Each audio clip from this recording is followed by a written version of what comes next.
March 6, 2024, in a small town in rural Indiana, the body of a young housewife is discovered in a secluded field. As the investigation unfolds, the police uncover a shocking scandal involving a Christian priest, an affair, an abortion, and ultimately murder. In the quiet town of St. Mary's Parish, where everyone knows each other's business, Emma Richardson lived what many would call an ideal life. She had a beautiful home, 2 lovely children, and a hard-working husband, John. But John's dedication to providing for his family meant long hours at the office and late nights buried in paperwork. Emma, though proud of her husband's success, often found herself alone, her days filled with chores and her nights empty of conversation. It was during one of those lonely days after Sunday service that Emma first spoke to Father Michael Donovan. The priest had a way about him, calm, understanding, and genuinely interested in the lives of his parishioners. Emma admired how he always seemed to have the right words for those in need. They started with small talk, discussing the sermon or the latest community event, but as the weeks passed, their conversations grew deeper. Father Michael would ask about Emma's well-being, and she found herself opening up in ways she hadn't with anyone else. She told him about her loneliness, how John was never around, and how she felt like just another piece of the furniture in her own home. Father Michael listened intently, offering comfort where he could, and soon their meetings became a regular occurrence. They would sit in his office at the church, where the walls seemed to close them off from the rest of the world. What started as innocent talks about faith and family slowly turned into something neither of them expected. Father Michael, despite his vows, couldn't deny the growing attraction he felt toward Emma. She, in turn, found in him the attention and care she so desperately missed. Their first kiss happened on a cold December evening. Emma had come to the church after another argument with John. Tears filled her eyes as she spoke of her frustration and loneliness. Father Michael reached out to comfort her, and before either of them could think, their lips met. The guilt was immediate, but so was the passion. From that moment, they were bound in a secret that would eventually destroy them both. By January, just a month after their first kiss, Emma began feeling the signs. She was often tired, felt nauseous in the mornings, and her emotions were all over the place. She suspected what it might be but didn't want to face it. The thought that she could be carrying Father Michael's child filled her with both excitement and dread. One evening, after putting the children to bed, she took a pregnancy test. Her hands trembled as she waited for the result. When the 2 lines appeared, confirming her fears, she sat on the bathroom floor, tears streaming down her face. What was she going to do? How could she explain this to John? She hadn't been with him in weeks, and there was no way the baby could be his. John, who had noticed Emma's mood swings and the changes in her behavior, began to suspect something was wrong. He asked her if she was feeling all right, if something was bothering her, but she brushed him off each time. She couldn't tell him the truth. Not now. Not ever. When Emma told Father Michael about the pregnancy, she expected him to be shocked, but she didn't expect the coldness in his response. He was horrified, not by the life they had created, but by what it meant for him. He knew that if the affair came to light, he would lose everything. His position in the church, the respect of the community, and his very soul. "You have to get rid of it," he said bluntly, his voice devoid of the warmth that once drew her to him. Emma was stunned. She had thought, perhaps foolishly, that they could find a way to make it work. Father Michael thought that maybe this baby was a sign that they were meant to be together, but Father Michael saw the baby as nothing more than a threat to his carefully constructed life. Father Michael was relentless. Day after day he pressured Emma to get an abortion. He reminded her of the scandal it would cause, how it would destroy both their lives. He told her that they had sinned, and the only way to atone was to erase the evidence of their wrongdoing. Emma, caught between her love for him and her own guilt, eventually agreed. In mid-February she made the call. The clinic was hours away in a city where no one would recognize her. Father Michael drove her there, both of them silent for most of the trip. When they arrived, he stayed in the car, leaving her to walk into the cold, clinical building alone. The procedure was quick, but it left Emma feeling empty, as if a part of her soul had been taken away. When it was over, Father Michael drove her back to St. Mary's Parish. Neither of them spoke about what had happened, but the weight of the secret bore down on Emma. She felt it every time she looked at her children, every time she knelt to pray, and every time she saw Father Michael behind the altar. The man who had once been her confidant, her lover, was now a constant reminder of her sin and the life she had ended. The days following the abortion were filled with silence between Emma and Father Michael. They barely spoke, and when they did, it was as if they were strangers. Emma couldn't shake the feeling that she had lost more than just a child. She had lost a part of herself. The guilt gnawed at her, growing heavier with each passing day. She couldn't sleep, couldn't eat, and when she closed her eyes, all she saw was the face of the baby she would never know. One evening, a few weeks later, after the children were asleep and John was still at work, Emma sat alone in the dark living room, her mind racing. She couldn't keep this secret any longer. The burden was too much to bear. She knew that what she had done was wrong, and she believed that the only way to find peace was to confess. But confessing to God wasn't enough. She needed to confess to the world. The next day she went to the church, her heart pounding in her chest. Father Michael was in his office, and when he saw her, he knew something was wrong. She told him that she couldn't live with the secret anymore, that she had to tell the congregation about their affair and the abortion. It was the only way, she said, to atone for their sins. Father Michael's face turned pale as he listened to her. He tried to reason with her, to tell her that confessing would only cause more pain, not just for them but for their families and the entire community. But Emma was determined. She had already made up her mind, and nothing he said could change it. Desperation crept into Father Michael's voice as he begged her to reconsider. He told her that if she exposed them, his life as a priest would be over. He would lose everything, his job, his home, his reputation. But Emma stood firm. She had lived with the guilt for too long, and she couldn't do it anymore. Seeing that she wasn't going to back down, Father Michael's desperation turned to anger. He couldn't let her destroy everything he had worked for. That night, as Emma left the church, Father Michael followed her. He pleaded with her one last time, but when she refused again, something in him snapped. In a moment of blind panic, he grabbed her by the throat and squeezed. Emma struggled, her eyes wide with shock, but Father Michael didn't stop until she was still. When it was over, he looked down at Emma's lifeless body, horror washing over him. He had committed the ultimate sin, he had taken a life. But there was no time to think about that now. He had to get rid of the evidence. He carried Emma's body to his car, drove to a remote field outside of town, and left her there, hoping that no one would ever find her. On the morning of March 6, 2024, a local farmer named Joe Matthews, he was out checking his fields when he saw something unusual in the distance. As he got closer, his heart skipped a beat. It was a body, a woman lying face down in the dirt. He immediately called the police, and within minutes, the quiet town of St. Mary's Parish was buzzing with activity. The police arrived on the scene and quickly identified the body as Emma Richardson, a well-known and respected member of the community. There were no obvious signs of struggle, but the marks on her neck suggested she had been strangled. The officers began canvassing the area, looking for any clues that might explain what had happened. By the evening of March 8, the police had notified Emma's husband, John Richardson. He was devastated by the news and had no idea who could have done this to her. During questioning, he revealed that Emma had been distant and troubled in the months leading up to her death, but he hadn't known why. The officers took note of this, but at the time John's grief seemed genuine, and they didn't consider him a suspect. Over the next few days, the investigators delved deeper into Emma's life, searching for any leads. On March 10th, they came across something that caught their attention: Emma's phone records. There were numerous calls and text messages exchanged between Emma and Father Michael Donovan. The frequency and timing of the messages were unusual, especially considering the priest's vow of celibacy. The investigators began to suspect that there was more to their relationship than met the eye. Determined to find out the truth, the police obtained a warrant to search Emma's home on March 12. During a thorough search of her belongings, they discovered a hidden journal tucked away in a drawer.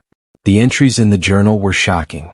Emma had written about her affair with Father Michael in detail, describing her feelings of guilt, the abortion, and her plan to confess everything to the congregation. The discovery of the journal turned the investigation on its head. The police now had a clear motive and a prime suspect. They knew they needed to bring Father Michael in for questioning, But they also knew they had to proceed carefully. The case was about to take a dramatic turn, and the community would soon learn that the man they had trusted and admired was not who they thought he was. As the investigation deepened, the detectives knew they had to handle the case delicately. St. Mary's Parish was a small, close-knit community, and Father Michael was a respected figure. The revelation that he could be involved in Emma's death would send shockwaves through the town. The detectives decided to move cautiously, gathering as much evidence as possible before making their next move. On March 15, 2024, Father Michael Donovan was summoned to the police station for questioning. He arrived calm and composed, dressed in his usual clerical collar and black suit. The detectives led him to a small, sterile room with a single table and 2 chairs. They offered him a cup of coffee, which he politely declined. The questioning began with routine inquiries about his relationship with Emma Richardson. Father Michael maintained his composure, speaking softly and clearly. He claimed that his interactions with Emma were strictly pastoral, that he was there to provide spiritual guidance during her difficult times. But as the detectives pressed him with more detailed questions, his calm demeanor began to crack. When they brought up the journal, Father Michael's face turned pale. He tried to dismiss it, saying that Emma was troubled and may have written things that weren't true. But the detectives weren't buying it. They presented him with the phone records showing the frequent communication between him and Emma, particularly in the weeks leading up to her death. Father Michael's agitation grew. He shifted in his seat, his hands trembling slightly as he tried to. He maintained his innocence. He denied having any inappropriate relationship with Emma, but the evidence was mounting against him. The detectives could see that they were getting to him, but they needed more to make their case airtight. 3 days later, on March 18, 2024, the investigation took a decisive turn. One of the detectives, reviewing hours of CCTV footage from nearby businesses, came across something significant. A gas station located a few miles from the field where Emma's body was found had captured footage of a car driving past on the night of the murder. The car matched the make and model of Father Michael's vehicle, and the time matched the window in which Emma was killed. The detectives knew they had found the missing piece. They tracked down the gas station attendant who was working that night and interviewed him. The attendant remembered seeing the car and mentioned that it was unusual to see anyone driving out that way at such a late hour. Armed with this new evidence, the detectives felt confident enough to bring Father Michael back in. On March 20, 2024, the detectives made their move. They arrived at the rectory early in the morning, where Father Michael was preparing for the day's services. He was visibly shaken when he saw the officers at his door. They informed him that they had new evidence and asked him to come down to the station. This time there was no polite invitation, they were there to arrest him. At the station the detectives laid out the evidence. The journal, the phone records, and now the CCTV footage. Father Michael's hands shook as he tried to maintain his denial, but the weight of the evidence was too much. The detectives watched as the reality of his situation set in. Father Michael's voice cracked as he continued to deny everything, but it was clear that he was cornered. The detectives didn't need a confession at that moment, they had enough to charge him. They informed Father Michael that he was under arrest for the murder of Emma Richardson. As they read him his rights, the once respected priest slumped in his chair, his world crumbling around him. The man who had once stood at the pulpit, delivering sermons on morality and righteousness, was now being led away in handcuffs, his fall from grace complete. The news of Father Michael's arrest spread quickly through St. Mary's Parish. The community was in shock. Many couldn't believe that the man they had trusted with their confessions and their faith could be capable of such a crime. As Father Michael was taken into custody, the quiet town braced itself for the trial that would soon follow, knowing that the truth would eventually come to light in the courtroom. The secrets of St. Mary's Parish were no longer hidden, and the consequences would ripple through the community for years to come. The trial of Father Michael Donovan began on a cold, gray morning in late September. The courthouse was packed with people from St. Mary's Parish, eager to hear the details of the scandal that had rocked their community. The prosecution was led by District Attorney Susan Wright, a sharp and determined woman known for her relentless pursuit of justice. Across the courtroom sat Father Michael, his once proud figure now slumped in the defendant's chair, his eyes downcast. As the trial opened, Wright wasted no time laying out the case against Father Michael. She spoke with clear conviction, her voice echoing in the silent courtroom. She started by presenting the journal entries written by Emma Richardson.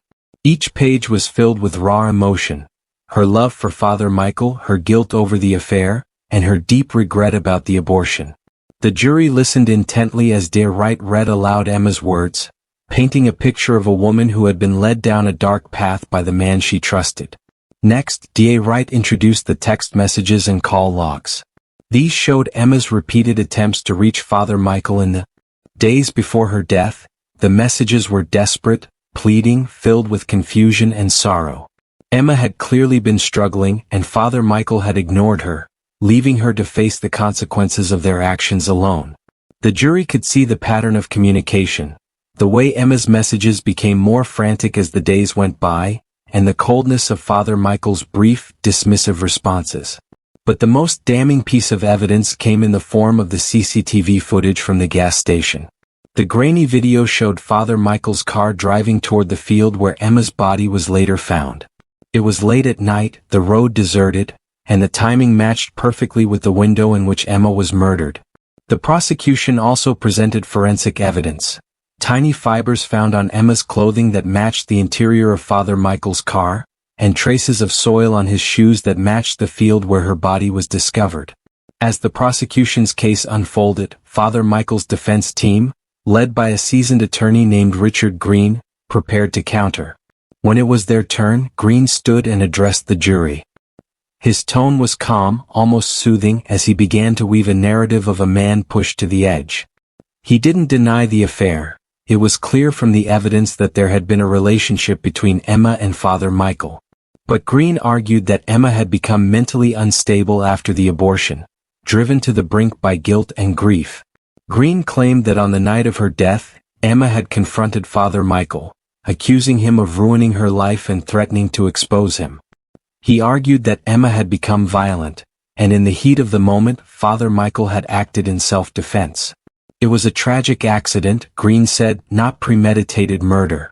The defense presented a few witnesses, parishioners who had seen Emma looking distressed in the weeks before her death, trying to paint a picture of a woman unraveling. The trial stretched on for weeks, each side fiercely defending their version of events. The tension in the courtroom was palpable, with every new piece of evidence adding to the suspense. The jury watched closely, weighing the arguments, knowing that their decision would change lives forever. Finally, after days of deliberation, the jury returned with their verdict. The courtroom was hushed as the foreman stood, his voice steady but grave. "We, the jury, find the defendant, Father Michael Donovan, guilty of murder in the first degree." A collective gasp swept through the room. Father Michael's face drained of color, and he closed his eyes as the reality of the situation sank in. The once revered priest was now a convicted murderer. He would spend the rest of his life behind bars, his fall from grace complete. As the judge pronounced the sentence, life in prison without the possibility of parole, the weight of the verdict settled over the courtroom. The people of St. Mary's Parish, who had once looked up to Father Michael as a moral guide, now saw him for what he had become. The trial had revealed the darkest secrets of their community, and the truth, once hidden, could never be ignored. As Father Michael was led away in handcuffs, the courtroom slowly emptied. The story of Emma Richardson and Father Michael Donovan would be told for years to come, a cautionary tale of love, betrayal, and the ultimate price of sin. The people of St. Mary's Parish returned to their lives, forever changed by the events that had unfolded in their midst. The trial was over, but the memory of what had happened would linger, a shadow over the town that would never fully disappear. We hope you enjoyed this true crime story as much as we enjoyed making this video. Subscribe to the channel to see more crime stories, and click here to see another thrilling story about true crime. Enjoy.